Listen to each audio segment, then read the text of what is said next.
అందరికీ నమస్కారం అండి. హేమ చెప్పే కథలకు స్వాగతం సుస్వాగతం. మా ఛానల్ కనుక మీకు నచ్చితే లైక్ చేయండి, షేర్ చేయండి, సబ్స్క్రైబ్ చేయండి, బెల్ బటన్ నొక్కండి. మేము పెట్టే నోటిఫికేషన్స్ అన్నీ వస్తూ ఉంటాయండి. ఈరోజు కథ పేరు మమకారం. ఈ కథ రచయిత ఆలపర్తి రామకృష్ణ. ఈ కథ ఈనాడు పుస్తకంలో ప్రచురించబడింది. ఇక కథలోకి వెళ్ళిపోదాం రండి. అత్తయ్య, అన్నీ బ్యాగులో సర్దేశాను అంది పుష్యమి నుదుటికి పట్టిన చెమట చీర కొంగుతో తుడుచుకుంటూ. లడ్లు, సున్నుండలు స్టీలు డబ్బాలో పెట్టావా? జున్ను పాలు స్టీల్ క్యాన్లో పోసావా? ఏం మర్చిపోలేదు కదా? మరోసారి కోడల్ని ప్రశ్నించింది చిలకమ్మ. మొన్న మీరు కొన్న పట్టుచీర కూడా మీ బట్టల బ్యాగులో పెట్టాను, మీరు చెప్పినవన్నీ సర్దేశాను అంది పుష్యమి. అమ్మ, లడ్లు చేశారా? నాకు పెట్టలేదేమే? బ్యాగుల దగ్గరకు వచ్చి వెతకబోయింది రాగిని. మనవరాలి రెక్క పట్టుకుని విసురుగా పక్కకు లాగింది చిలకమ్మ. ఎప్పుడూ తిండి రందే, ఏమీ తినని వాళ్ళలాగా మొహం వాసిపోతూ ఉంటారు, వాళ్ళను అవతలకు తీసుకెళ్ళు గర్దిస్తున్నట్లు అంది చిలకమ్మ. బిక్క మొహం వేసుకొని తల్లికి అతుక్కుపోయింది రాగిని. కూతురు తల నిమిరి, నాయనమ్మ అత్తయ్య వాళ్ళింటికి వెళ్తుంది కదా, బావకి ఇష్టమని లడ్డు చేసుకుని వెళ్తుందిలే. నాయనమ్మ ఊరికి వెళ్ళేటప్పుడు అల్లరి చేసి విసిగించకూడదు. రేపు నీకు ఏం కావాలంటే అవి వండి పెడతానుగా కూతుర్ని బుజ్జగించింది. మనవడు వచ్చి బ్యాగుల మీద కూర్చొని, నాయనమ్మ నేను హైదరాబాద్ వస్తాను అన్నాడు. చివాలన లేచి మనవడిని పక్కకు నెట్టింది చిలకమ్మ. బ్యాగులో పెట్టినవి ఎక్కడ పాడైపోతాయోనని అదుర్దా పడింది. అత్తగారు పిల్లల్ని కసిరినప్పుడు మనస్సు చివుక్కుమన్నా మారు మాట్లాడకుండా పిల్లల్ని అవతలకు తీసుకెళ్ళి ఏవో మాటలు చెప్పి మాయపుచ్చింది పుష్యమి. కూతురు దగ్గరకు వెళ్ళేటప్పుడు తన చేతే తినుబండారాలన్నీ చేయించి తీసుకువెళ్తుంది అత్త. పిల్లలకు కొన్ని లడ్లు, సున్నుండలు తీసి వేరే ఉంచుకుని చెబుతాదేమోననుకుంది. కానీ ఆ ప్రస్తావనే తేలేదామె. పట్టుచీర కొనేటప్పుడు కూడా అత్తగారితో పాటు తను బట్టల షాప్కు వెళ్ళింది. కంటికి ఇంపైన పసుపు రంగు నీలం బార్డర్తో చక్కని కలబోతతో చూడముచ్చటగా ఉందా చీర. తనకు బాగా నచ్చింది. ఈ చీర చాలా బాగుంది అత్తయ్య అంది అత్తగారితో పుష్యమి. మీ అమ్మను అడిగి కొనుక్కో, దీపావళి పండగ దగ్గరకు వచ్చింది కదా అంది చిలకమ్మ పుసుక్కున. కోడలు బాధపడుతుందనే వివరం లేకుండా. మన స్వప్నికకు ఈ చీర చాలా బాగుంటుంది అంది. అత్తగారి మొహంలో సంతోషం చూసి తృప్తిపడింది. అత్తగారికి కోపం తెప్పించడం తనకు ఇష్టం లేదు. తను పేదపిల్లని తెలిసి దూరపు బంధువైన చిలకమ్మ గారు తనను కోడలుగా చేసుకుంది. తనకే లోటు రాకుండా భర్త, అత్తగారు చూసుకుంటున్నారు. అత్త తననే రాచి రంపాన పెట్టడం లేదు.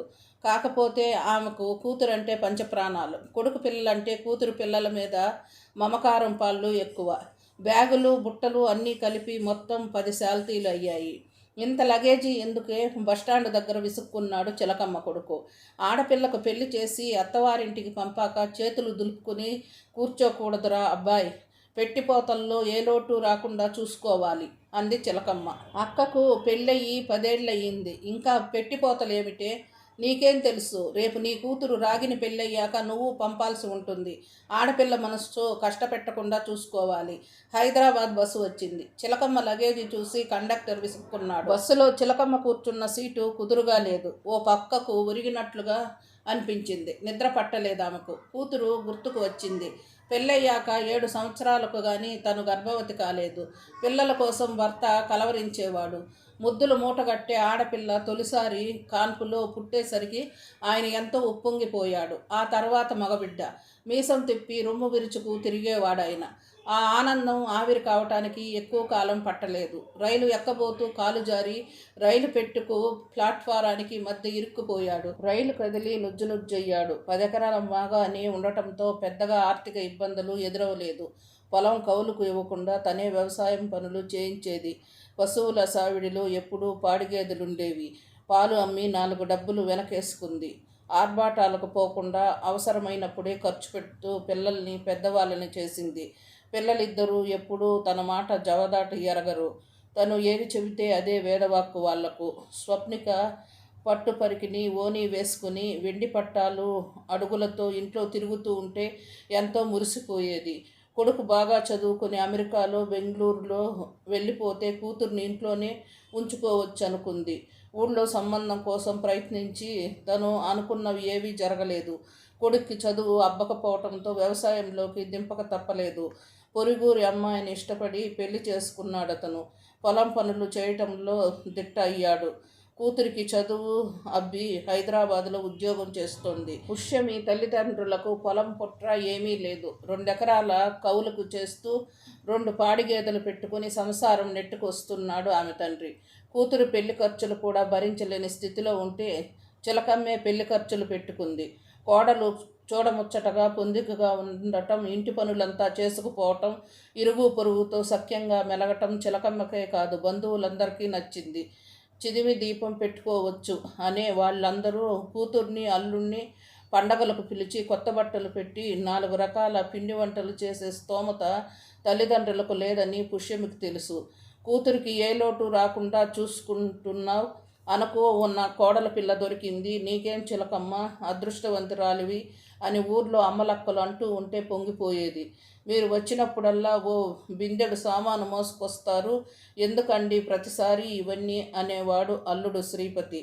హైదరాబాద్ వెళ్ళినప్పుడల్లా కన్న కూతురు కోసం మోసుకురాక తప్పుతుందా నాయన అనేది తను. శ్రీపతితో స్వప్నిక పెళ్లి కూడా అనుకోకుండా జరిగింది. ఊరి సర్పంచ్కు మేనల్లుడవుతాడు శ్రీపతి. తన కూతుర్నిచ్చి పెళ్లి చేయాలనుకున్నాడు. ఆయన కూతురేమో గుంటూరులో తనతో పాటే మెడిసిన్ చదివిన కుర్రాడిని ప్రేమించి రిజిస్టర్ మ్యారేజ్ చేసుకుంది, తండ్రికి చెప్పకుండానే. ఇదిగో చిలకమ్మ, మా మేనల్లుడు యోగ్యుడు, నిదానస్తుడు. మా చెల్లెళ్ళకి ఒక్కడే కొడుకు. హైదరాబాదులో పెద్ద సాఫ్ట్వేర్ కంపెనీలో ఉద్యోగం. నెలకు ₹1,00,000 జీతం. 5 ఎకరాల మాగాని 10 ఎకరాల మెట్ట కూడా ఉంది. నిలువెత్తు ధనం పోసిన అటువంటి అల్లుడు దొరకడం కష్టం. మీ అమ్మాయి ఎటు హైదరాబాదులోనే కదా ఉద్యోగం చేస్తుంది. మీ అమ్మాయికి మా మేనల్లుడికి ముడివేద్దాం. నా మాట కాదనుకో చెప్పుకుపోయాడు సర్పంచ్. ఆయన మాట కాదనలేకపోయింది. కాపురానికి కూతుర్ని హైదరాబాద్ పంపక తప్పలేదు. కూతురు ఎప్పుడు తన కళ్ళ ఎదుట ఉండాలనుకుంటే దేవుడు మరొకటి తలచాడు. తన ఒళ్ళో కూర్చుని ముద్దు ముద్దు మాటలు చెప్పిన స్వప్నిక రెక్కలు వచ్చి ఎగిరిపోయింది.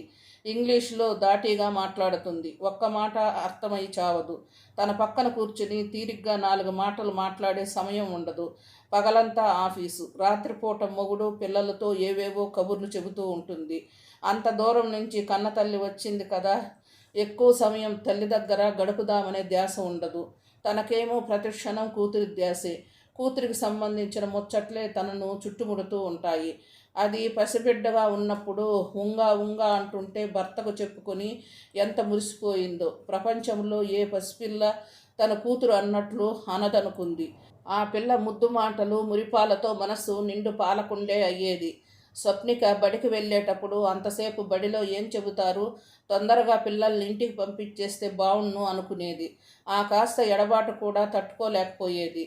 తొలి రాత్రి తడబడే అడుగులతో శోభనం గదిలోకి కూతురు వెళ్తుంటే సిగ్గుతో ఎర్ర మందారమైన ముఖాన్ని చూసి సంబరపడింది. కానీ ఆ రాత్రి ఒంటరిగా తన గదిలో పడుకున్నప్పుడు కూతురికి తనకు మధ్య దూరం పెరిగిందని దిగులు పడింది. తెల్లవారుజామున ఆ గదిలో నుంచి వచ్చేసి తన పక్కనే ఒత్తిగిలినప్పుడు కూతురు ఒళ్ళంతా తడిమి పులకించిపోయింది. దానికి పిల్లలు పుట్టారు. తామిద్దరి మధ్య మరింత దూరం పెరిగింది. పెళ్ళైన కొత్తలో 2-3 నెలలకు ఒక్కసారన్నా తను కనిపించకపోతే బెంగపడిపోయేది. పిల్లలు పుట్టాక తన ధ్యాసే దానికి లేదు. ఎప్పుడూ తన పిల్లల కూతురికి ఆసరాగా ఉంటుందని తను హైదరాబాద్లో ఉంటే, నీకు పిల్లల పెంపకం తెలీదు, గారాబం చేస్తావు, మాటిమాటికి హైదరాబాద్ రాకు, చదువు మానేసి నీ చుట్టూ తిరుగుతారు అనేసింది ఓ రోజు. ఏటిలోని కెరటాలు ఏరు దాటి ఎలా వెళ్ళవో అలాగే మనస్సు లోపలి మమకారము ఎక్కడికి పోదు. అది ఎన్ని అన్నా తన కూతురింటికి వెళ్లకుండా ఉంటుందా? నిద్రలేకి జారుకుంది చిలకమ్మ. వెలుగురేఖలు వచ్చి కళ్ళల్లో గుచ్చుకోవటంతో మెలకు వచ్చింది చిలకమ్మ. వనస్థలిపురం వచ్చేసింది. నింపాదిగా బస్సు దిగింది. శ్రీపతి కారు తీసుకువచ్చి సుష్మా థియేటర్ దగ్గర నిలబడ్డాడు. లగేజీ కారులో చేర్చుకుని వెనక సీట్లో కూర్చుంది చిలకమ్మ. ఈరోజు నేను వస్తున్నానని అమ్మాయికి తెలుసు కదా, ఆఫీసుకు సెలవు పెట్టిందా బాబు? శ్రీపతిని అడిగింది చిలకమ్మ. ఆఫీసులో అర్జెంట్ పని ఉందట, సెలవు పెట్టడానికి వీల్లేదట అన్నాడతను. పిల్లలన్నా ఇంట్లో ఉంటారా? నేనున్న 4 రోజులు మళ్ళీ అడిగింది చిలకమ్మ. మీ అమ్మాయిని అడగండి అన్నాడు శ్రీపతి ముసిముసి నవ్వులు నవ్వుతూ. కూతురు ఏం సమాధానం చెబుతుందో చిలకమ్మకు తెలుసు. నువ్వు వచ్చావని వాళ్ళ స్కూలు మానేయాలా? పిల్లల్ని చూడాలి, కూతుర్ని చూడాలంటూ 1 రోజులు తిరక్కముందే పరుగెత్తుకుంటూ వస్తావు. నువ్వు ఒక్కదానివే కన్నావా కూతుర్ని? అది కూతురు చెప్పే సమాధానం. అందుకే అల్లుడు గారు తన మాటలకి నవ్వుకునేది. ఇంట్లోకి వెళ్ళగానే బ్యాగులు విప్పబోయింది చిలకమ్మ. ముందు మొహం కడుక్కొని కాఫీ తాగు, ఆ తర్వాత నువ్వు తెచ్చినవి చూపిద్దువు గాని అంది స్వప్నిక. కాఫీ తాగాక స్టీల్ క్యాండ్ తీసి తను తీసుకువచ్చిన లడ్లు, సున్నుండలు, మైసూర్ పాక్ పిల్లలకు ఇవ్వబోయింది. ఇవి మాకొద్దు అమ్మమ్మ, వెజిటేబుల్ పఫ్, పిజ్జా అయితే తింటాం అంది మనవరాలు. ఆ మాటలు చిలకమ్మకు నీరసం తెప్పించాయి. ఇంట్లో చేసినవన్నీ ఇక్కడకు తీసుకొచ్చావా, అక్కడ తమ్ముని పిల్లలకు ఏమన్నా ఉంచావా అడిగింది స్వప్నిక.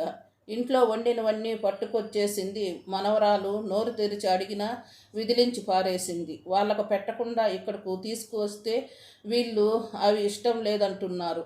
ముఖం వాడిపోయింది చిలకమ్మకు. నీ బుద్ధి నాకు తెలుసుగా, వండినవన్నీ ఇక్కడికే తీసుకొచ్చి ఉంటావు. వీళ్లకు అవి నచ్చవు కానీ వెళ్ళేటప్పుడు అన్నీ తిరిగి తీసుకుపో కసిరినట్లు తల్లితో అంది స్వప్నిక. కూతురికి తను కొన్న పట్టుచీర బ్యాగులో నుంచి తీసి చూపించింది చిలకమ్మ. పసుపు రంగు నీకు ఇష్టమని పుష్యమే ఈ చీర ఎంపిక చేసింది. కూతుర్ని ప్రసన్నం చేసుకోవడానికి అంది చిలకమ్మ. నీ కోడలికి కూడా చీర కొన్నావా అడిగింది స్వప్నిక.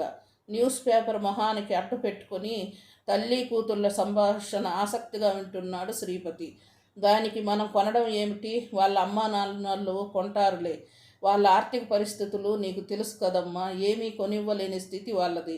నువ్వే వదినకు అవసరమైనవన్నీ కొనివ్వాలి. నాకు చీర కొనాలని అనుకుంటే ముందు వదినకు అదే రకం చీర కొనాలి అంది స్వప్నిక.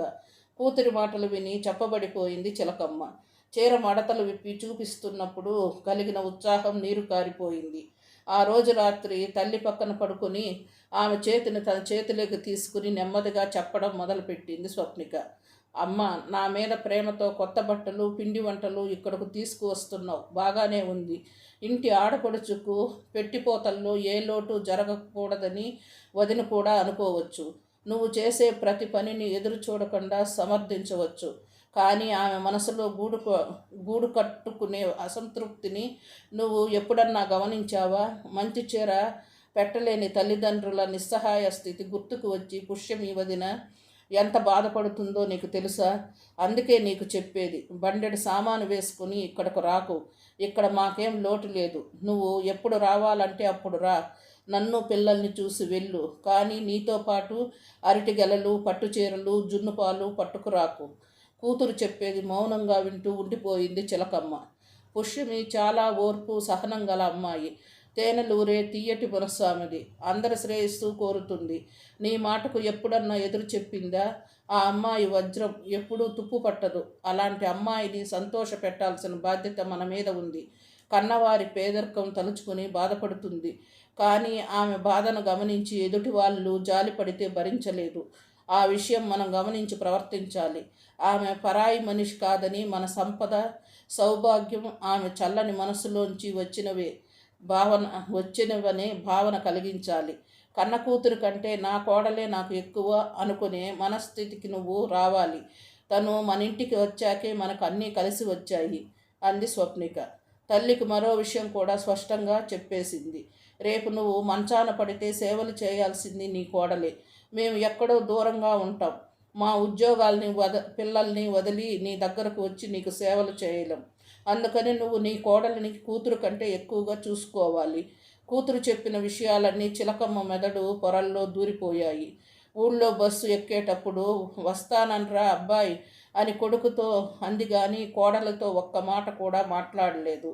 తను అదేం పట్టించుకోకుండా నవ్వుతూ చెయ్యి ఊపిన కోడలి రూపం కళ్ళల్లో మెదిలింది. అద్దం లాంటిది కోడలి మనసు. తన రూపం ఆ అద్దంలో నిలిచిపోవాలి. మనసుకు కమ్మిన తెరలు విడిపోసాగాయి చిలకమ్మకు. ఇంతేనండి, కథ సమాప్తం. కథ ఎలా ఉండేది కామెంట్ బాక్స్లో పెట్టండి.